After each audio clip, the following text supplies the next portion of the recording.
হে guys, আমি আমির খানের ছবি সিতারে জামিন পার এর ট্রেলার ড্রপ করে দেওয়া হয়েছে। এই ট্রেলারের রিভিউ দেব। সো চলো গায়েস, ভিডিওটা শুরু করা যাক। সো গায়েস, সিতারে জামিন পার মুভি একটা স্প্যানিশ মুভি।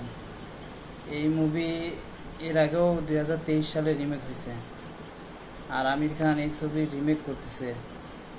কিন্তু ট্রেলারের মধ্যে যেভাবে দেখালো, আমির খানের অ্যাক্টিং ছিল অসাধারণ, তার পারফরমেন্স ছিল অসাধারণ।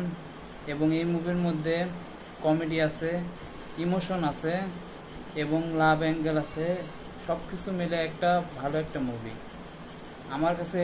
আমি যদি এই ট্রেলারের এক লাইনে রিভিউ করি তো বলবো এটা একটা মোটামুটি ভালো একটা ট্রেলার। এই ট্রেলারের মধ্যে একটা একটা জায়গায় এরকম আমির খান বলে যে তোমাদের সবাইকে নীল রং পরতে হবে, নীল রঙের জার্সি পরতে হবে। তো একজন বলে যে আমি লাল রঙই পরবো। তো আমির খান বলে যে না, সবাইকে নীল রঙই পরতে হবে।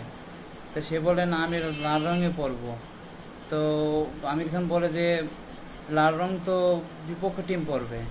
তো বলছে আমি তাহলে বিপক্ষ টিমেরই হয়ে খেলবো। অনেক অনেক রকম কমেডি এখানে ব্যবহার করা হয়েছে।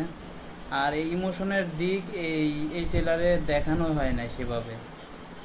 এই এই ইমোশনের দিক দেখতে হলে আমাদেরকে ছবির ইন্তজার করতে হবে। 20 তারিখে এই মুভিটা আসবে। আর এর আগেও আমির খান লাল সিং চাড্ডা নামে একটা ছবি করছিল, যেটা রিমেক ছবি ছিল। ওইটা বক্স অফিসে সেরকমভাবে সফলতা অর্জন করতে পারে নাই। কিন্তু দেখা যাক এই ছবি দিয়ে আমির খানের কামব্যাক হয় কিনা। আমি তো আশা করি এই ছবিটা মানে ভালো একটা ছবি হবে, বক্স অফিসেও ভালো নাম্বার করতে পারবে। কারণ এটার এই ইমোশনের দিক অনেক সুন্দরভাবে তুলে ধরা হয়েছে, আর কমেডিও আছে মোটামুটি ভালোই। আর আমি আমির খানের শুরু থেকে এরকম বহুত বড় ফ্যান।